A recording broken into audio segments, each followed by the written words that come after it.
نحمده ونسلم على رسوله الكريم أما بعد بسم الله الرحمن الرحيم مولاي صل وسلم دائما أبدا على حبيبك خير الخلق كلهم محمد سيد الكونين والثقلين والفريقين من قرب ومن عجم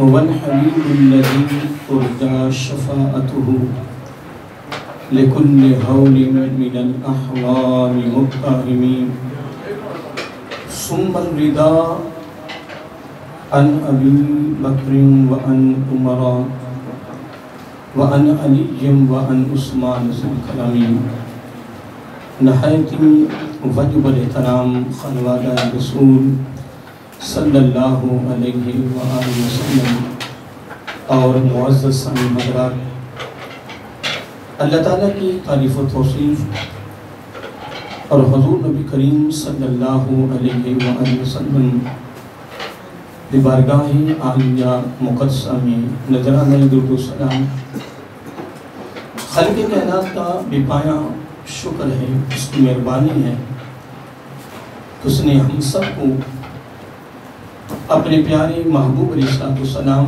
کی امت اندر پیدا فرمایا، اور خالق کائنات کا یہ بہت شکر ہے اور اس کا خصوصی احسان ہے کہ اس نے اپنی توفیق اور اپنے محبوب علیہ السلام کے توسل سے ایمان جیسی عظیم الشان نعمت سے مالا مال فرمایا، اور اللہ تعالیٰ کی بارگاہ میں دعا ہے کہ باری تعالیٰ اپنی محبوب علیہ السلام کے توسل سے ہم سب کو ایمان میں زندہ رکھ اور ایمان پر ہی موت عطا فرما، اور آخری سانس تک کسی کا محتاج نہ فرما، اپنے محتاج رکھنا۔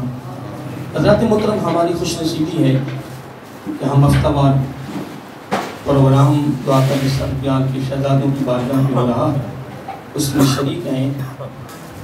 اس میں شک نہیں ہے کہ عظیم ہستیوں کے ساتھ اپنی نسبت و ارادت کو قائم کرنا، اتباع کی صورت میں محبت رشتہ جوڑنا، یہ ہمارے لیے دنیا آخرت کی کامیابی ہے۔ آقا علیہ السلام نے ارشاد فرمایا کہ دنیا میں جس کے ساتھ تمہاری محبت ہوگی قیامت کو اسی کا ساتھ ملے گا۔ تو الحمدللہ ہم نے تو یہ فیصلہ کر رکھا ہے اور فیصلہ کرنا بھی چاہیے کہ ہم ان کے ساتھ محبت نہیں کریں گے جو قیامت اللہ کے دربار میں مجرم کی حیثیت سے کھڑے ہو جائیں، الٹے لٹکائے جائیں۔ ہم الحمدللہ ان عظیم ہستیوں کے ساتھ محبت کر رہے ہیں، کرتے رہیں گے، اور اللہ تعالیٰ ہمیں کرنے کی توفیق عطا فرمائے کہ جن کو قیامت کے دن اللہ تعالیٰ فرمائے گا کہ تمہارا حساب و کتاب نہیں ہے، جنت کے دروازے کھلے ہیں، جو جنت میں داخل ہو جاؤ۔ تو میرا آقا علیہ السلام نے فرمایا اگر ان کے ساتھ تمہاری محبت ہوگی دنیا میں اتباع کی صورت میں، تو پھر قیامت کو انہی کا ساتھ ملے گا۔ آئیے محترم، ہمارا ایک سلسلہ چل رہا ہے، اس کی آج اختتامی گفتگو ہے، کیونکہ آقا علیہ السلام کے گھر والوں کی محبت کی گفتگو، خدمت کی گفتگو، یہ بہت ایک وسیع ہے، کون اس کو بیان کر سکتا ہے، لیکن فقط اصول برکت کے لیے ہم اپنی حاضری لگواتے ہیں تاکہ اللہ تعالیٰ اس کے محبوب علیہ السلام کی بارگاہ میں ہماری حاضری لگ جائے، اور قیامت کے دن آقا علیہ السلام کے گھر والوں کی محبت کے گن گانے والوں کے خادموں اور ان کے غلاموں کی جوڑی سدھ کرنے والوں میں اللہ تعالیٰ ہمارا بھی شمار فرما دے۔ اور آج کی گفتگو میں ایک حدیث پاک کوٹ کرنا چاہتا ہوں، اس کے بعد ایک واقعہ خوبصورت ہے۔ حضرت امام حسن رضی اللہ تعالیٰ عنہ خود اس کے راوی ہیں، وہ فرماتے ہیں کہ آقا علیہ السلام نے ارشاد فرمایا کہ الزموا مودتنا اہل البیت، کہ میرے گھر والوں کی جو محبت ہے وہ اپنے اوپر لازم، کیا لازم، بڑے الفاظ خوبصورت ہے میرے آقا علیہ السلام کے، کہ میرے گھر والوں کی جو محبت ہے، جو مودت ہے، اس کو لازم پکڑو۔ اور پھر اگلا جملہ میرا آقا علیہ السلام نے کمال فرما دیا ہے، فرمایا، اور آگے جو لفظ آ رہا ہے وہ تاکیدی لفظ ہے قرآن مجید میں نے کئی مرتبہ یہ بیان کیا ہے کہ جہاں کوئی خصوصی پیغام ہوتا ہے، کوئی خصوصی بات ہوتی ہے تو اللہ تعالیٰ تاکید دکھا رہا ہے. اور آقا علیہ الصلوۃ والسلام کے بھی مول یہ رہا، اور آقا علیہ الصلوۃ والسلام نے بھی مختلف مقاموں پر بیان کرتے ہوئے قسمیہ لفظ استعمال کیا ہے. والذی نفسی بیدہ. اکثر میرے آقا علیہ الصلوۃ والسلام نے خصوصی پروگراموں کے موقع پر، خصوصی پیغاموں کے موقع پر، خصوصی گفتگو کے موقع پر میرے آقا علیہ الصلوۃ والسلام نے قسمیہ لفظ استعمال کیا، اس لیے کہ جو بات قابل توجہ ہوتی ہے، جو ضروری ہوتی ہے، اس موقع پر قسم کا اٹھانا، عقید لانا اللہ تعالیٰ کی بھی سنت ہے اور اس کے محبوب علیہ الصلوۃ والسلام کی بھی سنت ہے. پیچھے الفاظ ہیں کہ میرے گھر والوں کی معدت کو لازم پکڑو، اور اتنی بات کرنے کے بعد آقا علیہ الصلوۃ والسلام فرمایا فَإِنَّهُ مَنْ لَقِيَ اللَّهَ وَهُوَ يَوَدُّ. فرمایا بس بے شک وہ اس حال میں قیامت کے دن اللہ تعالیٰ سے ملاقات کرے. کیا؟ کہ وہ اس حال میں اللہ تعالیٰ کے دربار میں پیش ہو، اس کی ملاقات اس حال میں اللہ تعالیٰ کے ساتھ ہو کہ اس کے دامن میں میرے گھر والوں کی محبت ہو. اب جملے پہ غور کریں کہ اس کے دامن میں محبت ہو. وہ جس طرح حضرت ابو ہریرہ رضی اللہ تعالیٰ عنہ جس کے راوی ہیں، جس میں آقا علیہ الصلوۃ والسلام آیا کہ خیرکم من اہلی من بعدی. میرے آقا علیہ الصلوۃ والسلام نے فرمایا کہ تم میں سے، اب اندازہ لگائیں کہ لفظ کتنے پیارے ہیں، خیرکم کا لفظ ہے، تو جس کو آقا علیہ الصلوۃ والسلام نے بہتر فرمایا ہے وہ غریب تر بھی ہو تو وہ بہتر ہے. ہاں اگر وہ عمل، وہ صفت، وہ نشانی، وہ علامت اگر اس میں پائی جا رہی ہے جو نشانی آگے آقا علیہ الصلوۃ والسلام نے بیان فرمائی ہے، اگر وہ عمل، اگر وہ فعل، اگر وہ کام اگر اس کے دامن میں ہے تو پھر قربان جائیں اس سے کوئی سلام بھی نہ کرے، اس سے تکنا بھی پسند نہ کرے. جو اگر ہمارے حالات ہیں، وہ جس طرح حضرت علی المطلع حیدر قرار باب مدینۃ العلم رضی اللہ تعالیٰ کی بارگاہ میں کچھ لوگ بیٹھے تھے، ایک ساتھ عرض کیا کہ یا امیر المؤمنین رضی اللہ تعالیٰ عنہ، جب بندے کے پاس مال آ جاتا ہے نا، دولت آ جاتی ہے تو اس کو عزت مل جاتی ہے، لوگ اس کے آگے پیچھے ہو جاتے ہیں، بڑے لوگ اس کے ساتھ وابستہ ہوتے ہیں، لوگ جناب اس کے لیے کھڑے ہو جاتے ہیں، استقبال کرتے ہیں. پیسہ ہے نا، دولت آ گئی ہے نا، امیر ہو گیا ہے نا، لیکن پتہ نہ تھا کہ باب مدینۃ العلم رضی اللہ تعالیٰ جواب کتنا خوبصورت دینا ہے. آقا علیہ الصلوۃ والسلام کی آل کے شہزادوں کی بارگاہ سے یہ خوبصورت ہیرے جو ہمارے دامن میں آ رہے ہیں، انہیں سنواریں، اس کی حفاظت کریں عمل کی صورت میں. جس طرح میں نے کئی مرتبہ یہ بات سنائی کہ حضرت علی فرماتے رضی اللہ تعالیٰ عنہ کہ کائنات کی ہر چیز کی قدر زندگی میں کتنی بار ہوئی ہے؟ فقط 2 مرتبہ. کتنی مرتبہ؟ 2 مرتبہ. پوچھا کہ کب؟ آپ نے فرمایا آنے سے پہلے، جانے کے بعد. آنے سے پہلے، جانے کے بعد. سمندر بہا دیا اس کے پیچھے. پھر باب مدینۃ العلم ہے رضی اللہ تعالیٰ عنہ، سمندر بہا دیا. میں بہرحال عرض کر رہا تھا کہ ان ہیروں کی قدر ہوگی جانے کے بعد. یہ بڑے بڑے کمال ہیرے ہیں.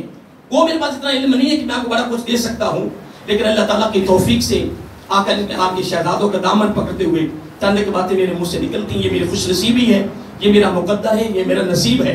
یہ بھی یاد رکھنا کہ میں یہاں بیان کرنے کا کوئی ارادہ میرا نہیں ہوتا ہے. میں سرکار کی بارگاہ میں جب آتا ہوں نا تو ایک ہی عرض کرتا ہوں سرکار کی بارگاہ میں کہ اے میرے آقا کے شہزادوں، میری کوئی اور خواہش نہیں ہے، بس زندگی کا آخری سانس بھی نکلے، آخری سانس بھی آئے تو آپ کی بارگاہ میں آئے. تو پھر انشاءاللہ یقین تو ہے کہ قیامت کے دن پھر ان کی رفاقت، ان کی میت بھی میں میسر آ جائے. دعا کریے کہ اللہ تعالیٰ ہمیں کی نعمت عطا فرمائے. اب آئیے میں ایک بات کر رہا تھا، بڑا خوبصورت عمل ہے. کیا عرض کیا کہ جب لوگوں کے پاس دولت آ جاتی تو اس کو عزت مل جاتی، وقار مل جاتا. باب مدینۃ العلم بڑی کمال بات فرمائی. اور اپنے دامن میں یہ بات رکھنا، آپ فرماتے ہیں یہ نہیں بات کہ عزت مل جاتی، وقار مل جاتا ہے. فرمایا جب دولت آتی ہے تو وہ بے نقاب ہو جاتا ہے. کیا؟ اس کا نقاب اٹھ جاتا ہے، پردہ اٹھ جاتا ہے. اچھا جی وہ کیسے؟ فرمایا مال کے آنے کے بعد اب بھی تو پتا چلنا ہے اس شخص کا کہ اب کس نگاہ سے لوگوں کو دیکھتا ہے، کس نگاہ سے وہ لوگوں کو دیکھتا ہے. اب بھی تو اس کا پتا چلنا ہے دولت کے آنے کے بعد. بات یہ نہیں ہے، بات یہ ہے کہ میرے آقا علیہ الصلوۃ والسلام نے یہ علامت یہ نشانی بیان کر دی ہے، یہ صفت بیان کر دی ہے کہ میرے اس دنیا سے وصال کے بعد ظاہری پردہ پانے کے بعد قیامت کی صبح تک جو میرے گھر والوں کے لیے بہتر ہے وہ بہتر ہے. یہ میرے آقا علیہ السلام نے فیصلہ کر دیا ہے. اب وہ غریب تر بھی ہے تو میرے آقا کی نگاہ میں وہ بہتر ہے. کوئی اس کے ساتھ سلام کرے نہ کرے، کوئی تکنا پسند کرے نہ کرے، اپنی نگاہ میں اس کو گرائے، اس کی مرضی جو اس کو جی چاہے. لیکن محترم یاد رکھنا، خوش نصیب ہے وہ شخص کہ مال بھی ہو، دولت بھی ہو، امیر تر ہو، جگیر تر ہو، جناب بڑا کچھ ہو، پھر بھی جب لوگوں سے ملاقات ہو، عاجزی ہو، انکساری ہو، پیار ہو، محبت ہو، تکبر نہ ہو، پھر جناب غرور نہ ہو، بڑیائی نہ ہو، پھر ایسے ملنے والے. آقا علیہ السلام نے بڑی خوبصورت بات فرمائی ہے. فرمایا ڈرنا نہیں ہے، ڈرنا نہیں ہے کہ میری عزت ختم ہو جائے گی، میں بڑا ہوں، چھوٹے میں بیٹھوں، میری عزت ختم ہو جائے گی، اپنی نوکروں کے ساتھ بیٹھ کے کھانا کھاؤں. فرمایا پریشانی ہونا، اگر تمہیں شک ہے، ڈر ہے، خوف ہے کہ میری عزت ختم ہو جائے گی، فرمایا پریشانی ہونا، دنیا میں تو وقت گزر ہی جائے گا. میرے آقا علیہ السلام نے قیامت کی بات کی. فرمایا قیامت کے دن جب تجھے عزت کی ضرورت ہوگی تو عزت میں تمہیں عطا فرماؤں. اصل میں کمال بھی یہی ہے، یہی تعلیم ہمیں آقا صلی اللہ علیہ وسلم کے گھر والوں سے ملتی ہے نا، کہ ہم اس طرح زندگی بسر کر کے جائیں، بڑے ہو کر بھی جب ہم چلے جائیں تو پھر لوگوں کے اندر ہر محفل میں، ہر مجلس میں، ہر گھر میں ہر ایک کی زبان پہ ایک ہی جملہ جاری ہو، یا تھا تو بڑا لیکن جب بھی ملتا تھا محبت سے ملتا تھا، عاجزی سے ملتا تھا، اس میں غرور نہ دیکھا. پر یہی ہمارے لیے بخشش کا ذریعہ ہے. تو آقا علیہ السلام نے کیا فرمایا؟ فرمایا میرے وصال کے بعد، میرے جانے کے بعد میری امت میں سے بہتر کون ہے؟ جو میرے گھر والوں کے لیے بہتر ہے.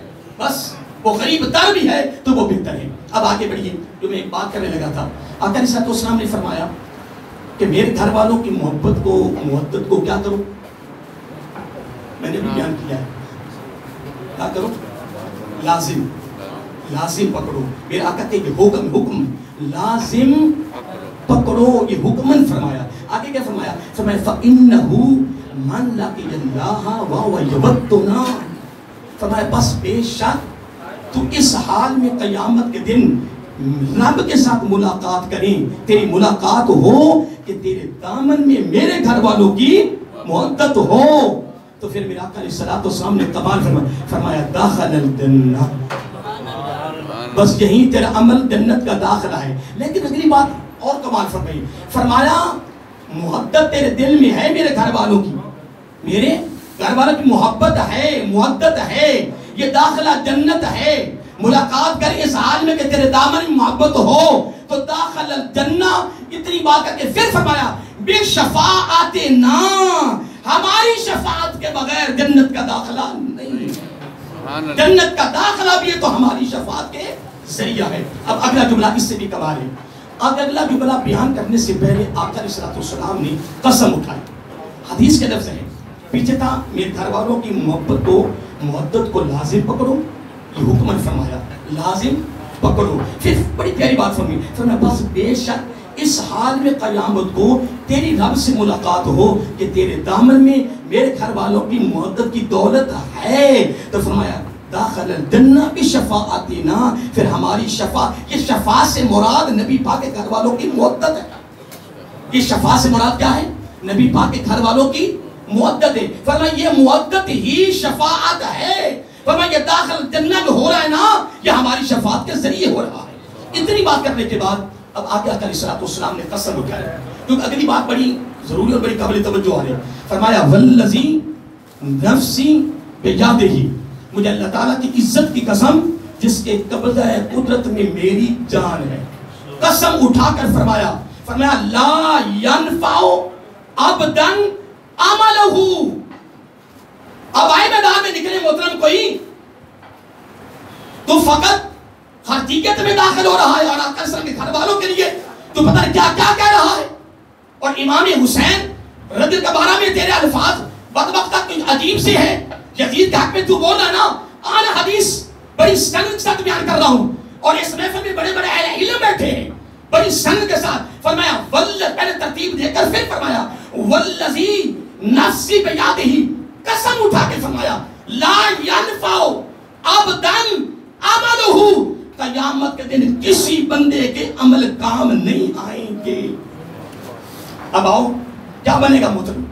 اب تجھے مان ہے اپنے اعمال پر, تمہیں دینا مان ہے اپنے دینا اچھے اعمال پر کہ میرے پاس بڑی نیکیاں ہیں, میں جنت میں داخل ہو جاؤں گا نا. تو میں نے ایک پروگرام میں یہ بات کی تھی کہ جو میرے آقا صاحب کے آل کے شہادت کے مقابلے میں کھڑے تھے نا, ان کی عبادت کے سامنے ہماری عبادت کچھ بھی نہیں ہے.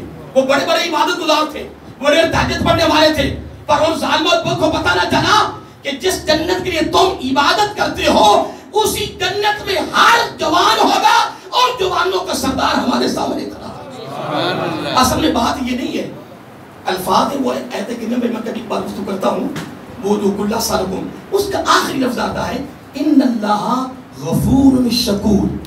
پیچھے نبی پاک کی آل کی محبت کا ذکر ہے. اللہ تعالیٰ فرماتا ہے بے شک میرے محبوب علیہ الصلوۃ والسلام کے گھر والوں کی محبت کی کوئی قدر کرے یا نہ کرے, فرمایا قدر کرنے والا میں جو ہوں, کیونکہ ان کی محبت تو میں نے مانگی ہے, سوال تو میں نے کیا ہے. تو فرمایا پھر یہ تیرے دامن میں رہے تو ان اللہ بے شک اللہ تعالیٰ غفور شکور. شکور کا معنی قدردان, قدر شناس, قدر کرنے والا. رب نے فرمایا بس پریشان نہیں ہونا, اگر تیرے دامن میں میرے محبوب علیہ الصلوۃ والسلام کی محبت ہے تو پھر اس کی قدر میں کروں گا, کوئی اور کرے یا نہ کرے. اے باری تعالیٰ, اب جملہ سننا, اے باری تعالیٰ تو کس صورت میں یا کس انداز میں قدر کرے گا؟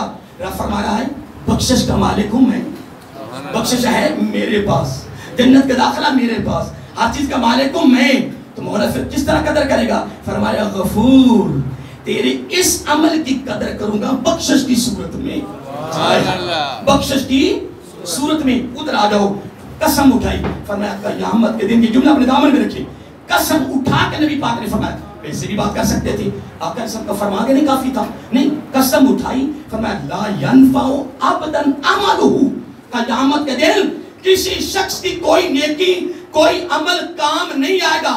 لا ينفع, نفع نہیں دے گا, نفع نہیں دے گا, فائدہ نہیں دے گا کوئی بھی. آقا کیسے ہوگا؟ فرمایا الا بمعرفت حقنا, ہماری معرفت حق کے سبب پھر فائدہ ہوگا, وگرنہ کوئی عمل کسی کو فائدہ نہیں دے.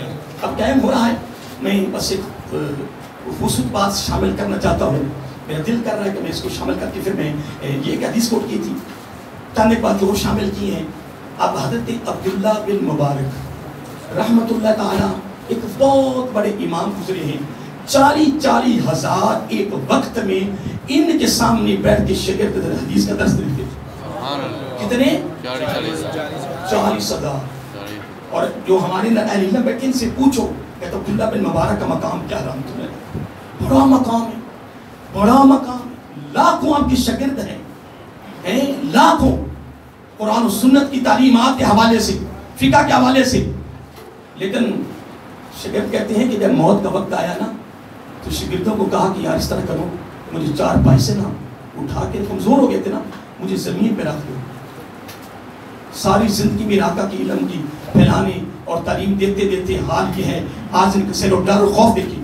اور آپ کو جب نیچے رکھا گیا تو آپ نے اپنے چہرے کو نیچے داڑھی ملتے تھے اور رو رو کر کرتے, مولا میرے دامن میں اور تو کچھ نہیں ہے, میری سفید داڑھی کی لاج رکھ. تو شاگرد کہاں گئے؟ میں نے یہاں تک پڑھا کہ شاگرد بے ہوش ہو گئے, کہ شاگرد بے ہوش ہو گئے, کہ شاگردوں کی کیفیتیں بدل گئی. بچوں کے شاگردوں سے آپ کو آنسو آ گئے کہ اگر حضرت عبداللہ بن مبارک کا حال یہ ہے تو ہمارا حال کیا ہوگا. اور اگر پیچھے چلے جائیں تو آپ میرے آقا گھر والوں, میرے آقا علیہ السلام کے گھر والوں کی تم کبھی عبادت دیکھو, تم کبھی ریاضت دیکھو, تم کبھی سخاوت دیکھو, تم کبھی ان کی محبت کو دیکھو, ان کی خدمت اسلام دیکھو, خدمت ان کی اللہ کی مخلوق دیکھو. خدا کی قسم ہر میدان میں ہر پہلو کے لحاظ سے اگر پہلا نمبر ہے تو نبی کے گھر والوں کا نمبر, نہیں تو کتابیں اٹھا کے دیکھی. میں عبداللہ مبارک کی بات کرنی تو وہ لمبی تھی, آپ لوگ کا ٹائم ہو رہا ہے تو میں ایک بس درمیان میں خصوص بات کرتا ہوں, کیونکہ میں چند باتیں کی ہیں. امام حسن کی بات کرتا ہوں. حضرت امام حسن رضی اللہ تعالیٰ عنہ کا تشریف فرما تھے, اپنے بیٹھے ڈیرے پر بیٹھے ہوئے تھے, اور کثیر تعداد میں لوگ آپ کے سامنے بیٹھے ہوئے تھے. اور توجہ طرف جو ملا ہے کہ آپ کی خدمت کتنی تھی اور کیا مخلوق کے ساتھ پیار تھا, کیا میرے آقا نے ان کو تربیت دے رکھی تھی. ایک بندہ آیا اور آپ کی بارگاہ میں رکا پیش کیا. رکا کہتے سر رکا دیکھو نا, اصول تو یہ تھا کہ رکا پیش کرتے, بیٹھ جاتے, یا کھڑے رہتے، پھر رکا میں رہے، آقا کے شہزادے کھولتے، ٹھیک ہے نا، کھولنے کے بعد پھر دیکھتے بھی کیا لکھا ہوا، کس نے بھیجا، کیا کام ہے، لیکن ادھر رکا پیش کر رہے ہیں تو ساتھ یہ بھی کہہ رہے کہ میرا کام کر دو. تو وہ میرے آقا کے شہزادے تھے، وہ امام حسن تھے رضی اللہ تعالیٰ. رکا نہیں کھولا، پڑھا نہیں ہے، وہ رکا دے رہا ہے تو ساتھ کیا کہہ رہا ہے میرا. تو امام حسن کیا کہتے ہیں، فرمایا جا تیرا کام ہو گیا، وہ چلا گیا، کام ہو گیا الحمدللہ. پھر اس گھر کی سخاوت نہیں ہے تو کس گھر کی سخاوت ہے، اس گھر کی عطا نہیں ہے تو کس گھر کی عطا ہے. میں چینل سے کہتا ہوں خدا کی قسم کتابیں اٹھا کے دیکھو، یہاں تو وقت تھوڑا تھا کیا کیا بیان کریں، میں بات کر رہی ہے تو اصول برکت کے لیے. وہ چلے گئے، کام ہو گیا. تو بڑے ساتھ اعتراض کیا کہ امام صاحب کیا کیا ہے، رکا کھولتے کام وہ پڑھتے، کس نے بھیجا ہے، کہا کیا میں، آپ نے فرمایا کام ہو گیا، کیا کیا ہے. اب جملہ سن لیں، وہ میرے پاس علم نہیں کہ اس کو میں کتنا کس طرح خوبصورت بنا کے پیش کروں، وہ میرے پاس الفاظ نہیں، کلمات نہیں ہے. آقا کے شہزادوں کے بس دامن کو پکڑ کے بعد جملہ کہنے لگا ہوں. حضرت امام حسن رضی اللہ تعالی عنہ کہتے ہیں تمہاری عزت ہے. ساتھیوں نے کہا ہماری عزت ہے. تو فرمایا میری عزت بھی ہے. کہنے کہ تمہاری عزت بھی ہے. تو فرمایا آنے والی کی بھی عزت تھی، وہ انسان نہ تھا لیکن اس کی بھی عزت ہے. فرمایا پھر میری کیا جرت ہے، اندازہ لگائیں میں کون ہوتا ہوں کہ میں اپنی آقا کی امت میں سے امتی کو اپنے دربار ہم سارے بیٹھے رہے اور وہ کھڑا رہے، وہ اس کو کھڑا رکھوں. تو کل بروز قیامت میں اپنے نانا کو جواب کیا دوں گا، میں رب کی بارگاہ میں جواب کیا دوں گا. رب فرمائے گا میرے بندے کو کھڑے رکھا اپنے دربار میں.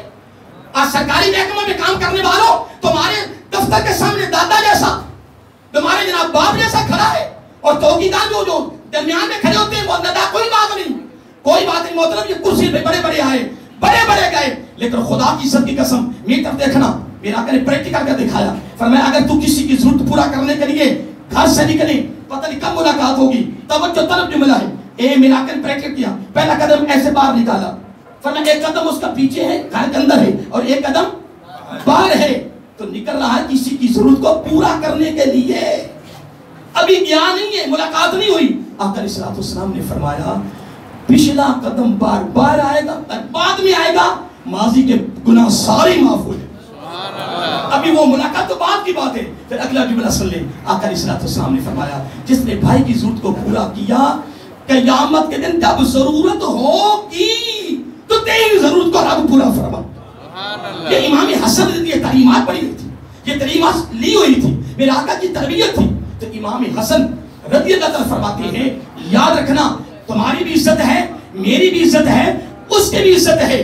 جب اس نے کہا نا میرا کام کرو، اب اس کے کام میں تاخیر کرنا یہ مناسب نہ تھا. ڈر لگ رہا تھا رب کے دربار میں مجھے نہ پکڑ ہو جائے. اس نے کہا میرا کام کرو، میں نے اس کو کہا تیرا کام ہو گیا ہے. تو کیا یہ فقط واقعہ ہے؟